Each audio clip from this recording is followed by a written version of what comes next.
A win? Up to 6 on the table? What are your thoughts on it? Yeah, it was a win. That's my thoughts on it. Look, we've talked about it, for lots of reasons. There was a lot of challenges out there. The biggest challenge was ourselves. And we spoke about it in the week about the mindset is different that you require to win and perform well as a favourite in a contest compared to an underdog. And part of the evolution, especially for the young players, managing that mindset is a difficult thing. And individually we're better for it. All that mattered really was the win, but there was certainly a bonus point out there for sure. And some of our performance has got a scope for considerable improvement. Let's just leave it at that. You seem to have a couple of purple patches, and then the rest of it you struggled. Yeah, we had enough, didn't we? Let's be honest, we had enough. But we need, if we're going to challenge with the best, you need considerable more than just purple patches. You need, halves and 3/4 and bits and pieces. And that's something that we're working towards. But we're not happy with the performance, but we're obviously very pleased with the win.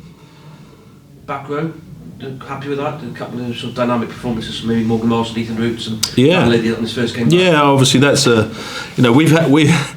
it's remarkable because we've not had anybody in that back five of the scrum, and for 3 months we've not been able to do competitive scrums, competitive lineouts, and getting Brad and Dan Lydiat means Will Griffin going.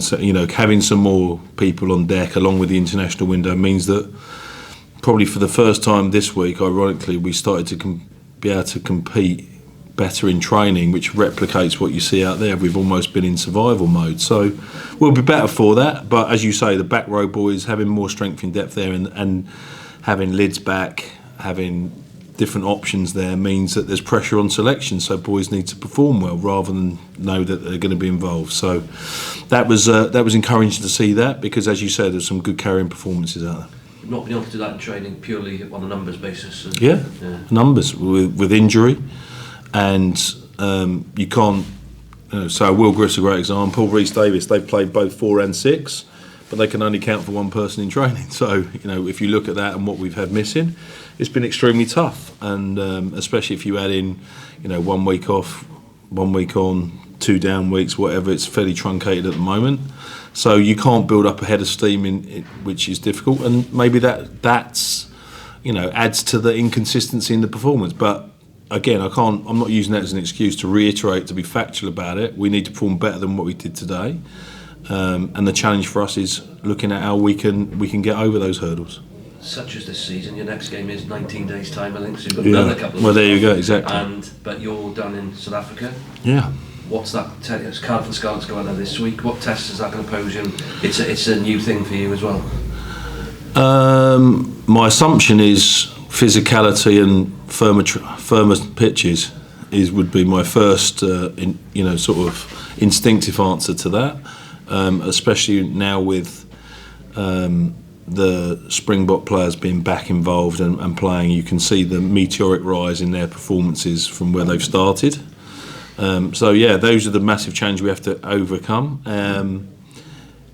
But it's a good challenge because it will provide us another opportunity that we have to overcome. We look at today physically. From a maul point of view, we got a lot of dominance in that area. We make no apologies for having a good forward pack, but can we win with parity? There's lots of big physical challenges coming, and those things don't become as obvious. So that's why we need to improve as a team. With the squad you take down there, the boys in the Welsh squad, will it be on a player-by-player basis whether you'll have those available depending on how much they played in the Six Nations?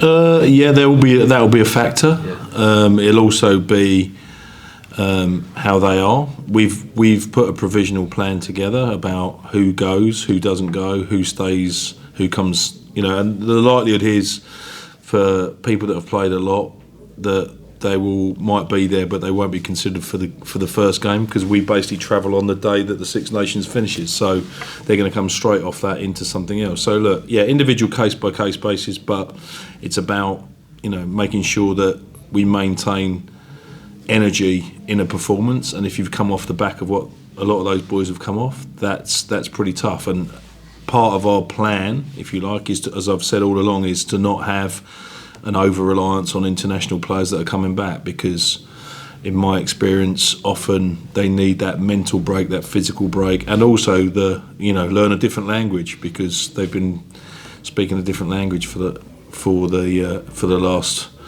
block, because ultimately what they call things and we call things are different, and you have to unlearn that and give people time. So yeah, you put all those things in the melting pot, they'll be going. How much they play, will they play one game, no games, bits of games, we'll have to see. Expect George Norton and Alan Jones to be in that squad for South Africa? I do.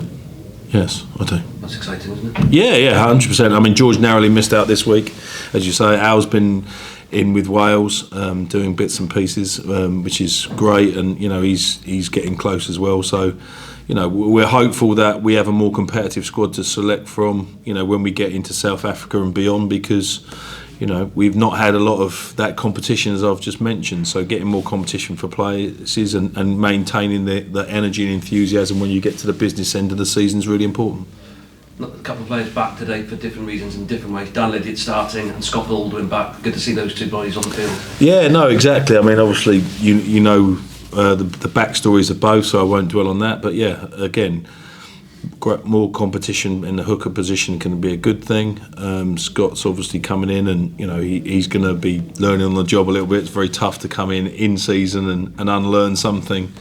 Almost as in the same, we talk about international players. He's coming from Worcester, where calls are different, and when you're out there running around with the heartbeat at 150 beats a minute, you've got to instinctively know what's going on. So he'll get better the more he's out there.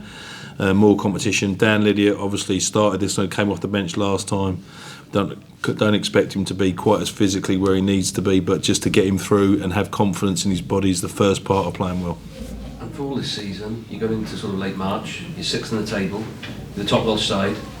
Last 3 months, there's still a lot to play for, isn't there? Yeah, massively so. And we're trying to get in the final shake-up, of course, and see where that goes. We know how tough that is, with especially the narrow margins. I know there was a lot of blowout games this week, and that gets exaggerated in international windows. But there's not much between a lot of these teams, and you need to get yourself at the dance, before you can just see where you finish. So getting ourselves in that would be great. Obviously, we've got 3 Welsh derbies to deal with in that as well. So yeah, there's a lot to play for, a lot of pride, a lot of internal.